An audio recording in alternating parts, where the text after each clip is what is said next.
আসসালামু আলাইকুম এভরিওয়ান। আজকে আপনাদেরকে ইলিশ মাছ দিয়ে আমি কচু রান্না করে দেখাবো।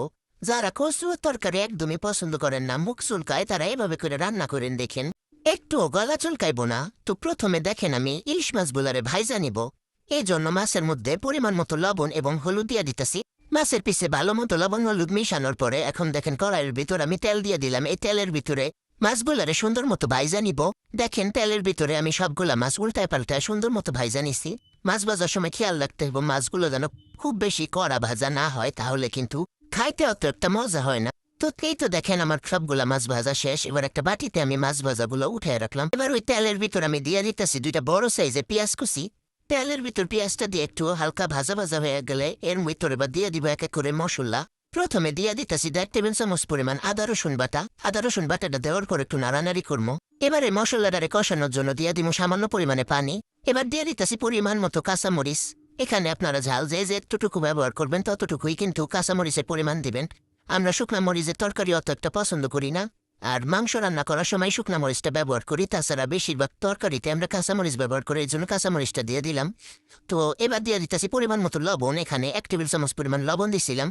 লবণটা দেওয়ার পরে এবার মশলাগুলারে আমি একটু নাড়ানাড়ি কইরা 2 মিনিটের জন্য একটু মশলাটারে কষায় নিব। তো এর ভিতর আবার দিয়ে দিতেছি হলুদ গুঁড়া। হলুদ গুঁড়া আমি 1 টেবিল চামচ পরিমাণ দিছিলাম।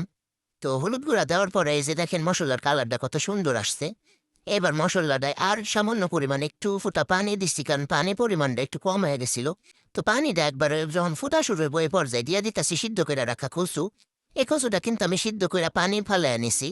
তো জাগর কচু খাইলে গলা চুলকায় বা মুখ চুলকায়, তারা এই কাজটাই করবেন। কচুটা আলাদাভাবে একটু সিদ্ধ করে নেবেন, পানিটা ফালাইয়া দিলে আর ওইভাবে করে আর গলা টলা অত চুলকায় না। তো এবার আমি ঢাকনা দিয়া সিদ্ধ করে নিতেছি কিছু সময়ের জন্য। তো আমি 5 মিনিট মতো সিদ্ধ করছিলাম। আবার এই যে দেখেন এখন আবার কষে আনিমু কিছু সময়ের জন্য, যতক্ষণ না জলটা একটু টান টান হইব। তো একটু পরপর নাড়ানাড়ি করে দিতেছি। তো এই তো 2-3 মিনিট পর ঢাকনাটা উঠে দেখি একবারে পানিটা শুকায় আসছে। তো কষানো প্রায় শেষ। এবার লাইগা যাইতেছে তলায়, আমি এই পর্যায়ে পানি দিয়ে দিব। আমি দেখেন পরিমাণ মতো পানি দিয়ে দিছি। প্রথমে 1 গ্লাস পরিমাণ পানি দিছি, তারপরে আরও 1 গ্লাস দিয়ে দিলাম। 2 গ্লাস মতো পানি দিছি আমি। তো এবার আমি নাড়ানাড়ি কইরা এটা আবার একটু তরকারিটায় বলক তুইলা নিমো। তো এই তো দেখেন ঢাকনা দিয়া 2 মিনিট মতো রান্না করার পর দেখেন বলক উঠতেছে কিরকম। এ পর্যায়ে আমি ওই ভাজা মাছগুলা তরকারির ভিতর দিয়ে দিতেছি। উপর থেকে মাছগুলা দেওয়া শেষ। এবার আমি জিরা বাটা দিয়ে দিলাম। এখানে এখানে 1/2 টেবিল চামচ পরিমাণ জিরা বাটা ব্যবহার করছিলাম। তো এবার মাছগুলা দিয়া 5 মিনিট মতো আমি রান্না করে নিব। যেহেতু মাছগুলো আগেই ভাইজা নিছি, বেশি সময় রান্না করা লাগবো না। আর কচুগুলাও প্রায় সিদ্ধ হয়ে গেছে। তো এই তো দেখেন 5 মিনিট মতো রান্না করার পরে এই যে এই অবস্থা। উপর থেকে আবার একটু ভাজা জিরার গুঁড়া ছিটাইয়া দিলাম। এটা মাছের তরকারিতে দিলে অনেক বেশি মজা লাগে।